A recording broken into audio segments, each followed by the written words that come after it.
Evening class. चलिए, कल हमने कुछ इतिहास में बात करी थी। कल हम एक सभ्यता की स्टार्ट करके आए थे।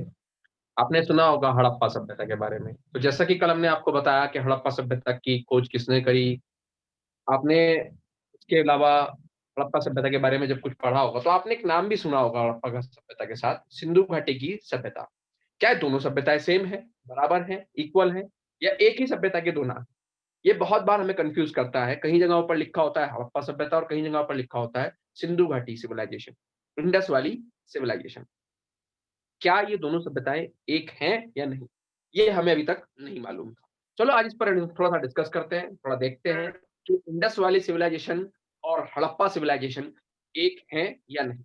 देखिए, अगर हम बात करें इंडस वैली सिविलाइजेशन की, तो इंडस वैली सिविलाइजेशन वो सिविलाइजेशन कहलाती है जो इंडस नदी के किनारे पाई जाती हो। जैसे यहाँ पर सिंधु देख रहे हैं आप, सिंधु, रावी, ये 7 नदियों का एक क्षेत्र था, एक एरिया था जिसको वर्तमान में उस समय के टाइम पर सप्त सिंधु प्रदेश के नाम से भी जाना जाता था। सप्त मतलब 7 नदियों का एरिया। बाद में ये 5 नदियाँ रहीं। 5 नदियों से हुआ 5 नदियों का आब, इसका मतलब हुआ पंजाब। तो पंजाब जैसे नाम हुआ, ऐसे इस नदियों में रावी, सतलज, व्यास, झेलम, इन सभी नदियों के बारे में बात करें तो जो बेसिक बड़ी रिवर थी वो थी इंडस। इंडस के अलावा उसकी बाकी ट्रिब्यूटरी थी। तो इंडस के आसपास जो भी साइट मिली, उन साइट को कहा गया इंडस वैली सिविलाइजेशन। तो आपने देखा, जैसे अगर हम बात करें कल की, तो देखो हड़प्पा रावी नदी के पास थी, सबसे पहले इसकी खोज हुई। और ये कब हुई थी? 1922 से 21। तो आपको यहाँ दोनों में जगह मिल रही होंगी। राखल दास बनर्जी का नाम आपको मिल रहा होगा। और इसी के साथ आपको जब आप देख रहे होंगे तो राखल दास बनर्जी और माधव स्वरूप राय, कल मैंने आपको दोनों नाम बताए थे। तो ये चीज एक याद रखनी है, ये इंपॉर्टेंट एक क्वेश्चन बन गया। 3 पॉइंट यहाँ से आपके तैयार हो गए। हड़प्पा सिविलाइजेशन की खोज कब हुई? तो आपको पता है 20 टू 21 के बीच में इसकी खोज हुई। 20 टू 21 के बीच में इसकी खोज हुई। दूसरा, ये रावी नदी के तट पर है। कहां पर है? रावी नदी के तट पर है। रावी नदी के किस साइड में है? रावी नदी के बाएं किनारे पर। कहां पर है? बाएं किनारे पर। अगले पॉइंट हम पकड़ लेते हैं, मोहनजोदाड़ो। देखो, कुल मिलाकर यहाँ पर 6 साइट्स इंपॉर्टेंट हैं। अगर हम इंडस वैली की बात कर रहे हैं तो इंडस वैली सिविलाइजेशन में 2 ही साइट आपके लिए इंपॉर्टेंट रहेंगी, हड़प्पा और मोहनजोदाड़ो। लेकिन अब इस सभ्यता के बारे में अगर हम बात करें तो उसका नाम इंडस से हड़प्पा क्यों पड़ा? जब इंडस के अलावा इन साइट को देखा गया तो ये साइट बाहर भी मिली। कहां से बाहर मिली? इंडस वैली सिविलाइजेशन जो थी उससे बाहर, यानी इंडस रिवर के बाहर से भी इन नदियों के किनारे ये साइट मिली। जैसे अब हम देखते हैं, मांडा, आलमगीरपुर, इस्लामाबाद, तो कंगाडो। तो ये साइट्स जो थी, ये इंडस रिवर के किनारे नहीं थी। तो जो खोजकर्ता थे जिन्होंने इसकी खोज करी, उन्होंने इसका नाम हड़प्पा रख दिया और कहा कि जो सबसे पहले साइट हमने ढूंढी थी उसी हड़प्पा के नाम से इनको जाना जाएगा, इन सभ्यताओं को जाना जाएगा। जबकि इंडस सिविलाइजेशन वो सभ्यताएं हैं जो इंडस रिवर के पास मिली, तो इंडस रिवर के पास ही देखी गई। तो बड़ा अंतर पता लगा कि इंडस वैली सिविलाइजेशन उन सभ्यताओं को कहा गया जो इंडस रिवर के पास मिली। हड़प्पा सिविलाइजेशन उनको कहा गया जो इंडस के अलावा और नदियों के किनारे भी मिली। अब बात करते हैं हड़प्पा का एक और इंपॉर्टेंट क्वेश्चन। हड़प्पा सिविलाइजेशन से वो आपसे पूछ सकता है कि टोटल एरिया कितना कवर करती है। तो हड़प्पा सिविलाइजेशन जो टोटल एरिया कवर करती है 1299,600 किलोमीटर, वर्ग किलोमीटर। ये स्क्वायर फॉर्म में लगभग लगभग स्क्वायर सा दिखता है आपको, ऐसा कुछ एरिया कवर करती है। तो इसके पॉइंट याद नोट कर लेते हैं। सबसे पहला है मांडा। मांडा है जम्मू एंड कश्मीर में। तो मांडा कहां पर पड़ता है? जम्मू एंड कश्मीर में। मांडा के बाद सीधा नीचे की तरफ चलते हैं तो महाराष्ट्र में एक पॉइंट पड़ता है जिसका नाम है दाइमाबाद। और एक तो कांगाडोर, गुजरात, अफगानिस्तान वाला जो एरिया, गुजरात वाला एरिया है जो वहां से है। और मेरठ, आलमगीरपुर, हिंडन नदी के किनारे आलमगीरपुर। देखिए, जब इनको मिला लेते हैं, इन 4 बिंदुओं को मिलाते हैं तो जो एरिया कवर होता है वो होता है 1299,600 किलोमीटर, वर्ग किलोमीटर। तो ये टोटल एरिया आपको याद रखना है कि इतने वर्ग किलोमीटर में हड़प्पा सिविलाइजेशन सेट हुई है। हड़प्पा सिविलाइजेशन इतने वर्ग किलोमीटर में फैली हुई थी। अब आप बात करते हैं हड़प्पा सिविलाइजेशन में कुछ इंपॉर्टेंट साइट्स की। तो उनके नाम आपसे पूछे जाते हैं। हड़प्पा सिविलाइजेशन के कुछ इंपॉर्टेंट नाम क्या हैं, कौन कौन सी साइट्स हैं, नाम देख लेते हैं। कालीबंगा, रंगपुर, चुंदहेड़ो, लोथल, आलमगीरपुर। अब यहाँ से क्वेश्चन आपसे वो ज्यादा नहीं पूछेगा, सीधा सीधा वो आपसे एक पॉइंट पूछेगा, इसकी खोज कब हुई, किसने इसकी खोज करी, बस आपको वो याद रखना है। देखिए कालीबंगा, कालीबंगा का सेकंड नेम जो है उसको कहते हैं काली चूड़ियों का घर। कालीबंगा, काली चूड़ियों का घर। यहां से इंपॉर्टेंट बात क्या निकली है, यहां से सबसे बड़ी बात थी कि यहां से काले रंग के बर्तन मिले। सबसे बड़ी बात, काले रंग के बर्तन मिले। इसकी खोज किसने करी, बीबी और बीके थापा। ठीक है, तो जब आप नाम देखेंगे कालीबंगा, कालीबंगा ब्लैक, बंगा मतलब बी, तो यहां से आपका पता लग गया भाई, शॉर्ट ट्रिक बन गई है यहीं से, बीके थापा। टाइम है 1953, 1953 में इसकी इन्वेंशन, ये खोज हुई। अगला है रामपुर, रंगपुर। अगला है रंगपुर। देखिए नाम ही रखा है रंगपुर, रंगपुर नाम है रंगपुर रंगनाथन, रंगपुर रंगनाथन। रंगपुर से रंगनाथन के बारे में इजी टू याद हो जाएगा, 53, ये भी बहुत अच्छा है। चुंदहेड़ो, चुंदहेड़ो, चुंदहेड़ो बड़ा अच्छी बात है, चुंदहेड़ो आपको याद करना पड़ेगा। चुंदहेड़ो, चुंदहेड़ो की बात है NG Majumdar, NG Majumdar. Timing 1931। Lothal, ये बहुत इंपॉर्टेंट है, राजस्थान, हनुमानगढ़ी, बहुत पूछा जाता है। लोथल, रंगनाथन, रंगनाथन 1953। आलमगीरपुर, देखिए यहाँ आलमगीरपुर से अगर क्वेश्चन बनता है तो आलमगीरपुर से वो सीधा पूछता है आलमगीरपुर मेरठ में है, इसकी खोज कब हुई और किस नदी के किनारे है, हिंडन नदी के किनारे है। ये इंपॉर्टेंट बात है, हिंडन नदी के किनारे है। देखिए अगर इसके अलावा और क्वेश्चन यहाँ से कैसे आएगा, वो आपसे पूछेगा कि डांसिंग गर्ल कहाँ से मिली, तो डांसिंग गर्ल या फिर बड़ा अन्न का गार वो कहाँ से मिला हुआ, जुते हुए खेत कहाँ मिले, तो जुते हुए खेत की जो कहानी है वो है कहाँ से, रंगपुर। चुंदेड़ो, अनाज के गार। अगर हम बात करें बड़ा घर, बड़ा अनाज का घर कहाँ से मिला, हड़प्पा से मिला, हड़प्पा में था। अब बात आती है मोहनजोदाड़ो, मोहनजोदाड़ो का मीनिंग क्या होता है, मोहनजोदाड़ो का अर्थ है मुर्दों का टीला, जहां पर बड़े लेवल पर मुर्दों को दफनाया हुआ पाया गया। तो कुछ इस तरीके की आपको चीजें पता लग गई कि यहाँ से कुछ 6-7 पॉइंट हैं, 6-7 साइट्स हैं जो बहुत इंपॉर्टेंट है। अब बात करते हैं हड़प्पा सभ्यता के अलावा। अब हड़प्पा सभ्यता में यहाँ का सामाजिक दशा कैसी थी, आर्थिक दशा कैसी थी, यहाँ कृषि पर लोग कैसे डिपेंड करते थे, यहाँ इकोनॉमी कैसे चल रही थी, तो इन सब चीजों पर हम बात करते हैं। तो सबसे पहले हम बात करते हैं यहाँ की इकोनॉमी की। तो अगर हम बात करें यहाँ की इकोनॉमी की, तो यहाँ के लोग बार्टर सिस्टम पर बात करते थे। बार्टर सिस्टम, इट मींस वस्तु विनिमय था। वस्तुओं को लेना देना यहाँ के लोगों की परंपराओं में था। वो सामान लेते थे और सामान देते थे, सामान के बदले सामान। इट मींस किसी भी तरीके की करेंसी जैसी चीज नहीं थी, करेंसी नहीं थी। आर्थिक व्यवस्था में ये लोग तोल का इस्तेमाल भी करते थे। तोलने की चीजों को वो हाथी दांत के चीजों से तोलते थे या सोने की या चांदी की बनी हुई चीजों से वस्तुओं को तोला करते थे। इसमें तोलने का सिस्टम। हाँ, सेकंड बड़ी बात आपके सामने आती है कि यहाँ के लोग कृषि डिपेंडेंट थे। कृषि को अपना व्यवसाय बनाते थे, व्यापार किया करते थे। यहाँ का व्यापार तुर्क से, अफगानिस्तान से और समुद्री रास्ते से, अरब के समुद्र के रास्ते से यहाँ के लोग व्यापार किया करते थे। तो एक बात हमारे साथ है। अब बात आती है इनके व्यवसाय के साथ साथ परिधान की, ये क्या पहना करते थे, पहनना ओढ़ना। यहाँ के लोग दो ही तरीके के कपड़ों का इस्तेमाल करते थे, या तो सफेद रंग के रेशम के कपड़े या सूती कपड़े। रेशम के कपड़े और सूती कपड़े, दो ही कपड़ों का इस्तेमाल यहाँ था। पुरुषों के परिधान में चादर कंधे पर रखना, पगड़ी को बांधना, सफेद रंग के कपड़ों को ज्यादा पहनना, ये तरीका यहाँ पर इम्पोर्टेंट था। अब बात आती है यहाँ पर इनके खान पान की, तो ये मांस मच्छी का सेवन किया करते थे, दूध दही का इस्तेमाल बहुत ज्यादा किया करते थे। यहाँ के लोगों का जो खान का सिस्टम था, मदिरा का सेवन, इस तरीके का सेवन जो था वो यहाँ पर मिलता है। हालांकि मदिरा के बारे में यहाँ अभी तक कोई साक्ष्य सीधे सीधे नहीं मिलते हैं। तीसरी बड़ी बात, यहाँ पर दो ही वर्ग हुआ करते थे, या तो एक उच्च और एक मध्य। निम्न वर्ग जैसी कोई चीज नहीं थी। इट मीन्स लोअर कम्युनिटी यहाँ पर सारे या तो अपर या मिडिल कम्युनिटी के लोग थे। दो के अलावा कोई तीसरी कम्युनिटी नहीं थी। अब बात आ रही है इसका जाना, ये सभ्यता अचानक से खत्म कैसे हो गई? ये गई कहाँ से? इसका डिक्लाइन क्या हुआ? देखिए, अगर हम बात करें इसकी डिक्लाइन की, तो बड़े-बड़े लोगों ने इसकी बड़ी-बड़ी कहानियाँ लिखी, बहुत बड़े अलग-अलग तरीके से इसके बारे में बात की। तो यहाँ पर 2 ही बुक्स आपके लिए बहुत इम्पोर्टेंट रहती हैं।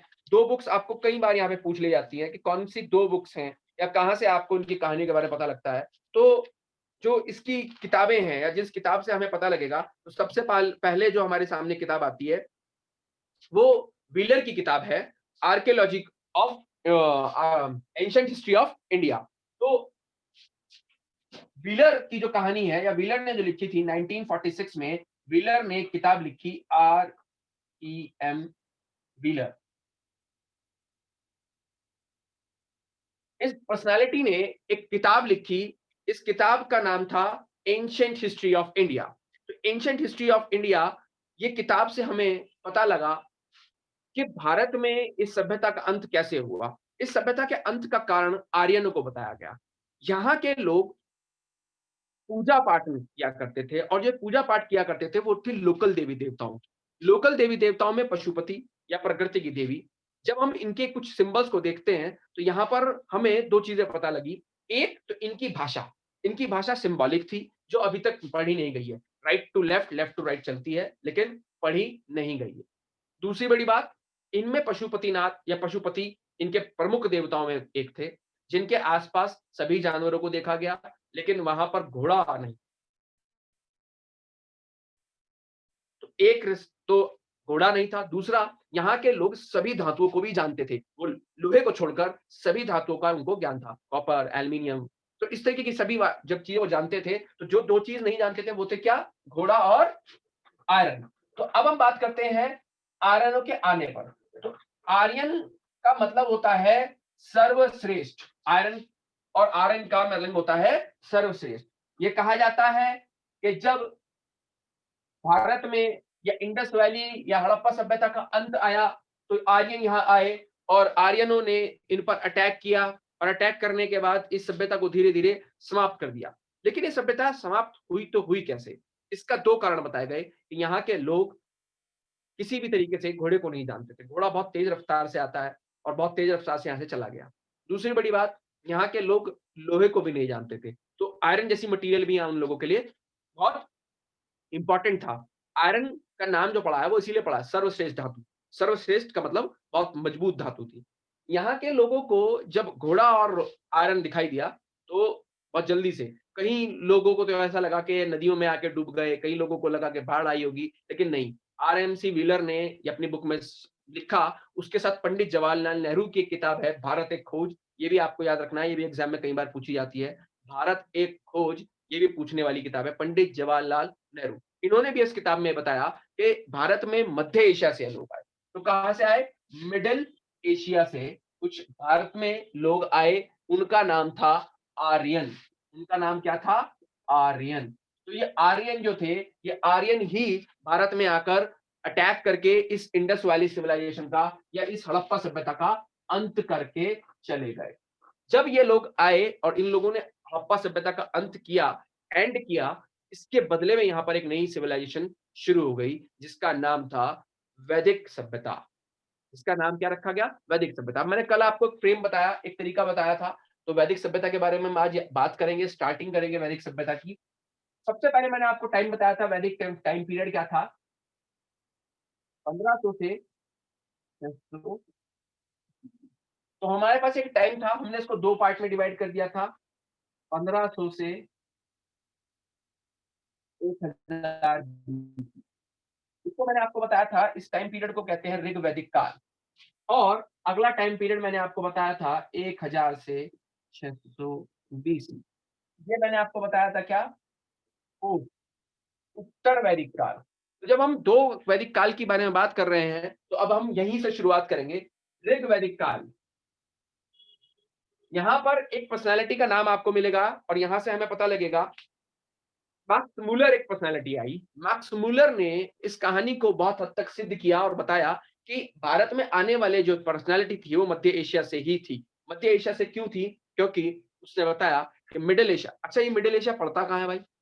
अगर आपको मिडल एशिया देखना है, मैप अगर आपके पास है, मैडम मैप में आप देखेंगे कि ये अफ़गानिस्तान, तुर्क वाला जो एरिया है या थोड़ा-सा रशिया वाला एरिया भी ऐड करते हुए चलेंगे, तो मिडल एशिया। कुछ लोग इसे चीन के आस-पास का एरिया भी बताते हैं, लेकिन वो नहीं है। रशिया के आस-पास का एरिया को या अफ़गानिस्तान से ऊपर वाला एरिया को मिडल एशिया के नाम से जाना जाता है। तो ये वहाँ से लोग आए। जब हम वहाँ से देखते हैं, तो इंडस वैली सिविलाइज़ेशन में भाषा नहीं थी।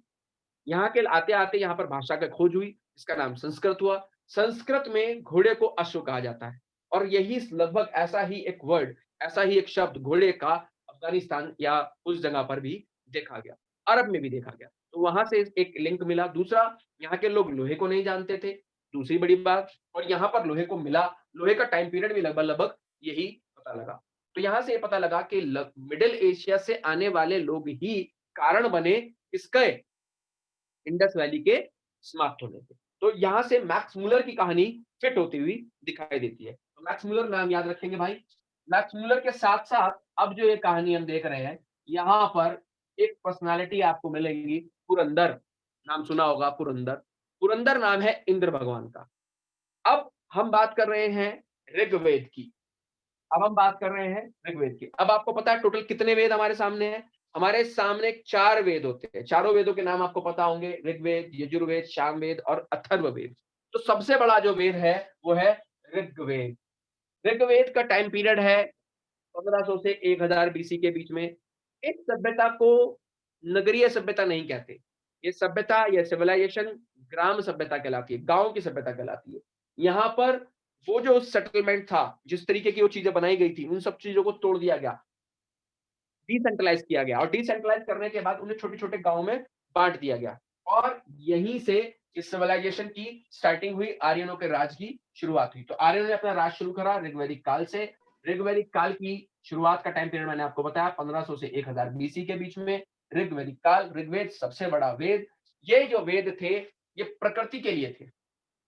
प्रकृति को डिनोट किए गए। यहाँ पर किसी भी तरीके से किसी एक राजा का या किसी भी एक पर्टिकुलर डायनेस्टी के होने का कोई साक्ष्य नहीं मिलता है। यहाँ से सिर्फ हमें पता लगता है कि हाँ, भारत में कुछ ऐसा हुआ है, ऐसी कोई घटना घटी है, जिसकी वजह से ऐसा कुछ हुआ। प्राकृतिक रूप से प्रकृति के डिनोट करते हैं, ये प्रकृति को बताते हैं कि ऋग्वेद में प्रकृति की कहानियाँ हैं, प्रकृति के बारे में बताया। जैसे ऋग्वेद में अगर हम बात करें, तो ऋग्वेद में 10 मंडल हैं, 1028 शुक्तियाँ हैं। 1028 शुक्तियाँ हैं।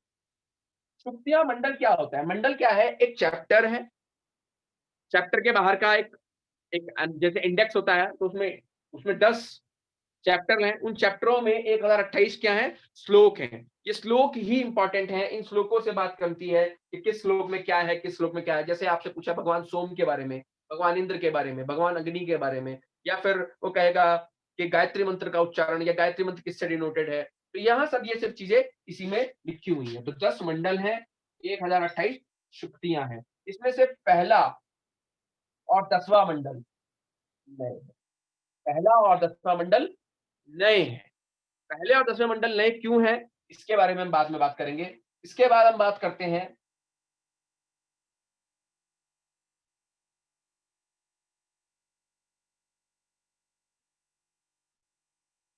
बाकी सारे ओल्ड हैं। बाकी सारे ओल्ड हैं। अब बात कर रहे हैं पहले से 10वें मंडल के बारे में। पहले और 10वें मंडल में क्या है? पहला और 10वां मंडल वर्ण व्यवस्था के बारे में बताता है।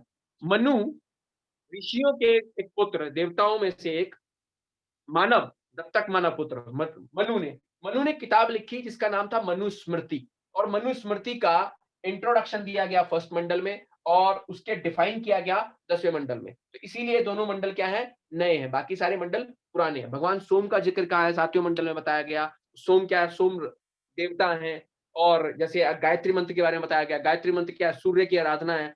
सूर्य पॉजिटिव एनर्जी को देने के लिए बताया गया। इसी के साथ-साथ ऋग्वेदिक काल में या ऋग्वेदिक जो मेरा ऋग्वेद है, ये मैंने आपको बता दिया है। अब बात कर रहे हैं ऋग्वैदिक काल की। देखिए, ऋग्वेद के अंदर की बात हमारी समाप्त होती है। ऋग्वेद के अंदर के बाद से हम बात करते हैं ऋग्वैदिक काल के बारे में। तो काल में यहाँ राजन जैसी पोस्ट थी, राजन। राजन एक पद आया, इससे पहले कोई राजन जैसी कोई पोस्ट नहीं थी। ऋग्वैदिक काल में राजन की पोस्ट बनी। राजन कबीले का राजा हुआ करता था, जो एक जेनेटिक या एक वंशानुगत पद नहीं था। एक वंशानुगत पद नहीं था, ये बात समझेंगे? लेकिन वंश का होना उसका आवश्यक था। वंशानुगत पद क्यों नहीं था? यहाँ पर राजा एक चैलेंज दिया करते थे अपनी पोस्ट के लिए। जो उस पोस्ट को एक्सेप्ट कर लेगा या उस चैलेंज को क्लियर कर देगा, वही राजा बनेगा। वो पोस्ट को क्लियर करने के लिए 2 समितियाँ बनाई जाती थी, एक सभा और एक समिति। सभा और समिति के बारे में ये बताया जाता है कि ये 2 पुत्रियाँ हैं, जो डिसाइड करती थी कि राजा कौन बनेगा, सभा और समिति। यहाँ पर जो टेक्स्ट था, टेक्स्ट की फॉर्म को बलि में कहा गया। किसमें फॉर्म में किसकी फॉर्म में रखा गया? बलि। ये भी इंपॉर्टेंट है। बलि का मतलब यहाँ नर से मारने से नहीं है, बलि का मतलब है टेक्स्ट से, कि वो टेक्स्ट लिया करते थे बलि की फॉर्म में। दूसरी बड़ी बात, यहाँ पर जो राजा की अप्रोच या राजा की जो कंडीशन हुआ करती थी, वो सभा और समिति के अकॉर्डिंग ही दिखाई देती थी। राजा की 2 पुत्रियाँ या सभा और समिति, दोनों चीज़ें वो आप कह सकते हैं।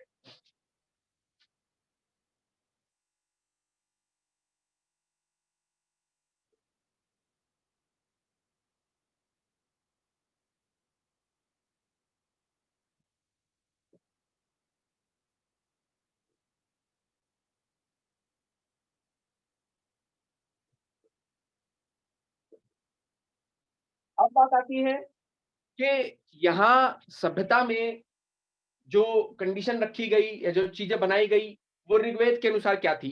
ऋग्वेद में बताया गया पुरंदर को कि पुरंदर जो राजा थे या पुरंदर जो इंद्र थे, इंद्र को देवताओं का या राजाओं का राजा के रूप में डिफाइन किया गया और कहा गया कि जब उन्होंने यहाँ अटैक किया, तो यहाँ अटैक करने के बाद उन्होंने किलों को ढाया, किलों को घेर दिया गया और इसीलिए इंद्र को पूजनीय बना दिया गया। इंद्र जो थे दैवीय पुत्र थे, तो इंद्र की कहानियों से यहाँ शुरू होता है।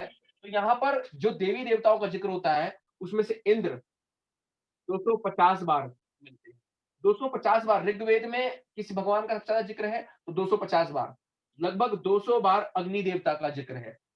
अग्नि और वरुण। अगर हम बात करें इनके अलावा कि अग्नि, वरुण और इंद्र के अलावा यहाँ पर बाकी सोम, जैसे मैंने आपको बताया, और भी देवताओं के बारे में है, लेकिन सबसे ज़्यादा बार जो ज़िक्र किया गया है वो इंद्र देवता का किया गया है।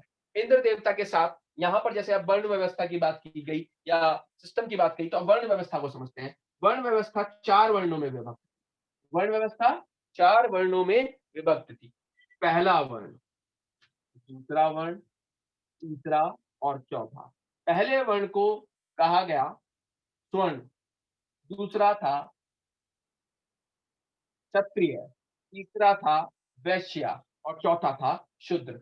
ऐसा कहा जाता है कि मनु ने मनुस्मृति में इन 4 वर्णों में पुरुषों को बांट दिया, इंसान को बांट दिया और कहा कि ब्रह्मा के मुख से पैदा होने वाले को ब्राह्मण, ब्रह्मा की भुजाओं से पैदा होने वाले को क्षत्रिय, ब्रह्मा की जांघों से पैदा होने वाले को वैश्य और ब्रह्मा के पैरों से पैदा होने वाले को शूद्र कहा। उसने ये कहा कि यह वर्ण व्यवस्था जो थी कर्म के अनुसार रखी गई, काम के अनुसार बांट दी गई।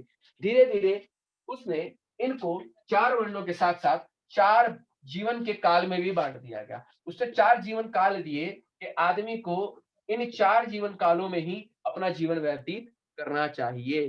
पहला, ब्रह्मचर्य। ब्रह्मचर्य होना चाहिए 0 से 25 साल तक। आपको कम से कम इतने साल तक अपने जीवन में ब्रह्मचर्य का पालन करना चाहिए, ब्रह्मचर्य। दूसरा जीवन, जब आप ब्रह्मचर्य को कंप्लीट कर लें, तो आप कहाँ जाएँ? 25 से 50 साल तक गृहस्थ जीवन में आएँगे। 25 से 50 साल के बीच में आप कहाँ जाएँगे? गृहस्थ जीवन में आएँगे। गृहस्थ के बाद आप कहाँ जाएँगे? 50 से 75 तक वामप्रस्थ में आएँगे। वामप्रस्थ के बाद आप कहाँ आएँगे? 75 से 100 साल आप जाएँगे सन्यासी में। अगर आप इस लाइफ़स्टाइल को जी रहे हैं, तो ही वो आपको मानता था कि आप पुरुषार्थ में आ रहे हैं, अन्यथा बेकार है। अब ये क्या था? भाई अब गृहस्थ जीवन व ब्रह्मचर्य जीवन क्या है? ब्रह्मचर्य जीवन का मतलब ये था कि आप ब्रह्म के रूप में काम करेंगे। एज़ अ स्टूडेंट हैं, तो आप स्टूडेंट की तरह वर्क करेंगे। पहले आप अपने करियर बनाइएगा, सेटल हो जाइएगा। देन जब आप सेटल हो जाएँ, तो आप कहाँ जाएँगे? गृहस्थ जीवन में। आपकी शादी होगी, विवाह होंगे, बच्चे होंगे। आप बच्चे-वच्चे कर लेंगे, 50 साल तक आपका ये काम रहेगा। उसके बाद वामप्रस्थ, उनकी शादी-वादी करी, उनका लाइफ़स्टाइल सेटल किया। 75 साल में आपने अपनी ज़िम्मेदारी को कंप्लीट करा, देन आप क्या बन गए? सन्यासी। अब आपने घर को त्याग दिया, फिर दोबारा फिर आप चले गए। कुल मिलाकर ये सब चीजें जो थी ऋग्वेद के अंदर दी गई। तो यहां से हमारा ऋग्वेदिक काल जो था वो कंप्लीट होता है।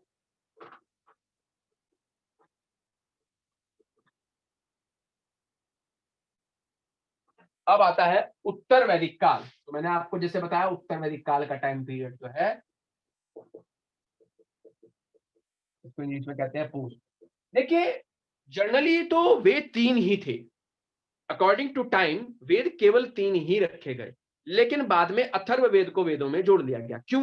वेद को अथर्व वेद में टाइम के अकॉर्डिंग जोड़ा गया, लेकिन कर्म के अनुसार नहीं जोड़ा गया। शुरू के तीन वेदों में ही चीजें बताई गई, प्रकृति के बारे में बताया गया। ये एक इंसान की बारे में नहीं थे, ये सिर्फ और सिर्फ नेचर और प्रकृति के बारे में थे। लेकिन अथर्व वेद को वेदों में जोड़ने का कारण केवल और केवल समय था। अथर्व वेद में प्रकृति के बारे में नहीं, कर्म कांड के बारे में बताया गया।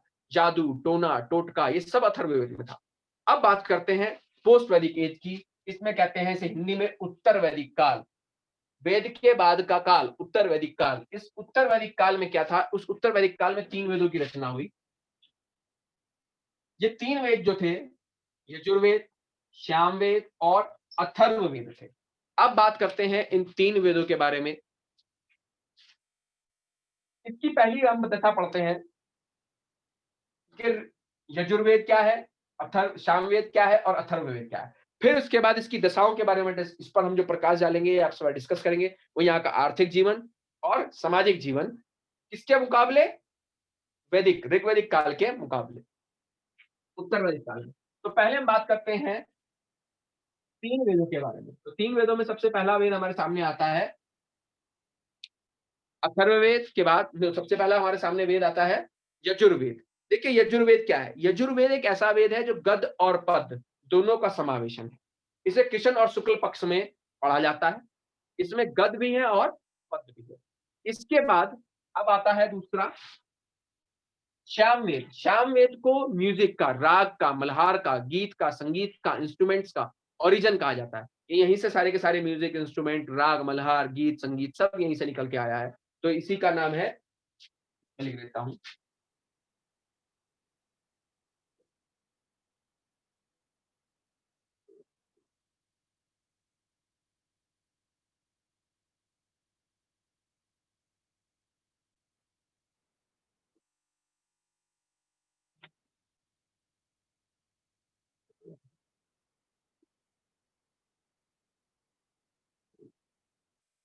तो राग, मल्हार, गीत, संगीत यहाँ से। अथर्ववेद में आपको पता लगेगा जादू, टोना, टोटका, इसे काले जादू का घर के रूप में भी जाना जाता है। तो ये सब यहीं से आपको मिल रहा है। अब बात आती है यहाँ की सामाजिक दशा के बारे में। यहाँ की सामाजिक दशा ऋग्वैदिक काल के टाइम से ज्यादा डाउन। यहाँ पर जो राजा का पद था वो वंशानुगत होता दिखाई दिया। सभा और समिति जो पूरी तरह से बराबर का दर्जा देती थी राजा के पोस्ट को एक्सेप्ट करने में, उसकी पोजीशन डाउन हुई। इससे पहले अगर हम बात करें तो औरत का या महिला उससे पहले पूजनीय थी, लेकिन यहाँ तक आते आते औरत की स्थिति डाउन होती चली गई। अब वह पूजनीय स्थिति में नहीं रही। अब बात करते हैं यहाँ की इकोनॉमिकली बात में। तो इकोनॉमी में यहाँ पर गाय पवित्र जानवर बनाया गया, घोड़ा लेन देन की वस्तुओं में इंपॉर्टेंट हो गया। इट मीन यूनिट बन गई कि घोड़े से लेन देन से होगा। इट मीन कहीं ना कहीं करेंसी की एक छाप छूटती हुई दिखाई देने लगी है। तो यहाँ पर आर्थिक जीवन जो था वो स्ट्रांग होता दिखाई दिया। कुछ एक वर्ग, जहां हमने बात करी हड़प्पा में, तो वहां पर केवल दो ही वर्ग हुआ करते थे, लेकिन अब यहाँ पर आकर निम्न वर्ग जैसी भी कोई घटनाएं सामने आनी शुरू हो गई है। इस काल में उपनिषद भी बने, उपनिषदों के साथ वेदांग बने, पुराण बने। तो पुराणों की संख्या याद कर लीजिएगा, एक इंपॉर्टेंट बात है। पुराणों की संख्या है 108। ये भी पूछा जाता है कि भाई कितने पुराण हैं। तो पुराणों की संख्या आपकी हो गई 108। ठीक है। अब जैसे मैंने आपको बताया कि यहाँ का राजनीतिक और आर्थिक जो दशाएं थी वो पहले के मुकाबले क्या हुई हैं? डाउन होती चली गई हैं। इट मीन्स अब राजा का जो पद था वो कैसा हो गया है? एक फिक्स पद हो गया है कि राजा का लड़का ही राजा बनेगा। जो चैलेंजिंग पोस्ट थी वो समय क्लीन हो गई कि भैया आप चैलेंज नहीं देंगे। दूसरी बात, सभा और समिति, पहले में मैंने आपको बताया सभा और समिति, 2 लड़कियाँ जो औरतें या जो पद, इससे पता लगता था कि राजा की सीट पर बैठने के लिए पहले तो सभा और समिति को डिस्कशन करना पड़ता था, जो सभा और समिति होती थी। लेकिन अब यहाँ पर ऐसा कुछ भी नहीं बचा है, ठीक है? तो यहाँ तक की कहानी हमने पढ़ी, सामाजिक दशा पढ़ी, आर्थिक दशा पढ़ी, धार्मिक स्थिति की बात करें, तो धार्मिक स्थितियाँ, राजनीतिक हो गया, आर्थिक हो गया, अब धार्मिक बात करते हैं। धर्म की स्थिति पर जैसे मैंने आपको बताया कि यहाँ पर जो मनु ने अपनी स्मृति को लागू कराया था, तो पहले वाली कंडीशन जो थी, ऋग्वेद की टाइम की कंडीशन थी, तो ऋग्वेद में वो वर्ण सिस्टम, जो जो वर्ण सिस्टम हमने बनाया था 4 वर्णों को, वो पहले कर्म के अनुसार था। कर्म के अनुसार। अब कर्म के साथ ना होकर वो पोस्ट वैदिक एज में किसके हिसाब से हो गया? जाति के अनुसार। जातिवाद। इट मीन्स अब वो एक कम्युनिटी बना दी गई कि कर्म के नहीं, जाति के अनुसार उनको बाँट दिया जाए। बस यहीं से डिस्क्रिमिनेशन शुरू हो गया। भाई जातिवाद बना गया। यहाँ पर धर्म के नाम पर जाति शुरू हो गई। और जो भाषा थी, वो संस्कृत थी, उसमें लिखे गए वेद, पुराण हर किसी को सुनने, लिखने, बोलने, पढ़ने का अधिकार नहीं था। केवल और केवल ब्राह्मण पढ़ पाएगा। ब्राह्मणों के पास ये अधिकार रहा और धार्मिक दशा बिगड़ती चली गई। अब बात आती है इसके साथ-साथ 16 महाजनपदों की। तो देखिए 16 महाजनपदों के लिए मेरे दोस्तों, आप लोगों को अपने पास मैप ज़रूर रखना पड़ेगा, क्योंकि आप मैप नहीं रखेंगे तो ये काम नहीं हो पाएगा। मैं 16 महाजनपद आपको इमेज खींच दूँगा, एक इमेज भेजूँगा, आप उस इमेज के अकॉर्डिंग सबको सेट कर लेना। 16 महाजनपद आते हैं, 16 महाजनपदों को हम थोड़ा देर में या ब्रेक के बाद इसको पढ़ेंगे, क्योंकि 16 महाजनपदों के सबसे पहले मुझे आपको एक मैप भेजना होगा। उस मैप के अकॉर्डिंग आप पढ़ेंगे। 16 महाजनपद के बारे में अगर हम आपसे पूछेंगे, सबसे पहले आपसे पूछेगा 16 महाजनपदों का ज़िक्र जो था वो अंगुतर निकाय किताब थी। ये बात आप लिख लीजिएगा, अंगुतर निकाय। अंगुतर निकाय क्या है? अंगुतर निकाय एक बौद्ध धर्म की किताब है, जिसमें सबसे पहली बार ये पता लगा कि भैया 16 महाजनपद जैसी कोई चीज़ थी। इससे पहले एक चीज़ और हमारे सामने आती है, उससे पहले हम बात करते हैं महाभारत और रामायण के बारे में। क्या आपने महाभारत और रामायण पढ़ी है? ये दोनों ही चीजें क्या हैं? महाकाव्य है। ये क्या कहलाते हैं बड़े? महाकाव्य। तो 2 महाकाव्य हुए, एक रामायण और एक महाभारत।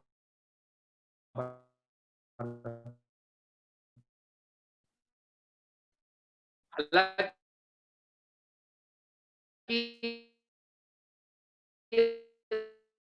दोनों साक्ष्य, लेकिन इनके बारे में कुछ ना कुछ हमें यहाँ से पता लगता है। अगर महाजनपद गांधार, तो ये यहाँ पर ये माना जाता है या तो ये पहले जनपद रहे होंगे, उनके कैरेक्टरों के नाम पर महाभारत में आए, या महाभारत में जो कैरेक्टर थे उन्हीं के नाम पर जनपद तैयार किए गए। तो हमें यहाँ पर डिबेट नहीं करनी है, हमें वो 16 महाजनपद पहले देखने हैं, उन 16 महाजनपदों की लोकेशन देखनी है, उनकी कैपिटल देखनी है। तो मैं आपको मैप भेज दूँगा, उससे अलावा आपको इसमें कुछ भी ज़्यादा नहीं देखना है 16 महाजनपद के अलावा।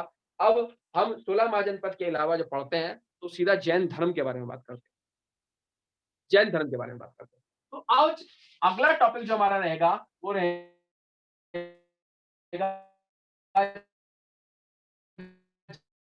जैन धर्म। बौद्ध धर्म से भी पहले का धर्म। सबसे पहले अगर हम बात करें, तो यहाँ पर हमें जैन धर्म के बारे में पता लगता है। जैन धर्म से पहले कौन-सा धर्म था? सनातन धर्म। अगर हम बात करें भारत के नाम की, तो उत्तराखंड वासी हैं आप लोग, आपको पता है बद्रिका आश्रम यहाँ है, कणव आश्रम यहाँ है, और यहीं से आपको भरत के बारे में पता लगता है। कुंती के लड़के, उनके बारे में पता लगेगा, भरत के नाम से ही भरत था। अगर कोई पूछे कि भरत के नाम पर भारत पड़ा, तो भारत से पहले का नाम क्या था? भारत का नाम पहले जम्बूद्वीप था, जम्बूद्वीप से भारत पड़ा। तो इस तरीके के बहुत सारे तथ्य हैं, लेकिन हम यहाँ पर बात करते हैं जैन धर्म।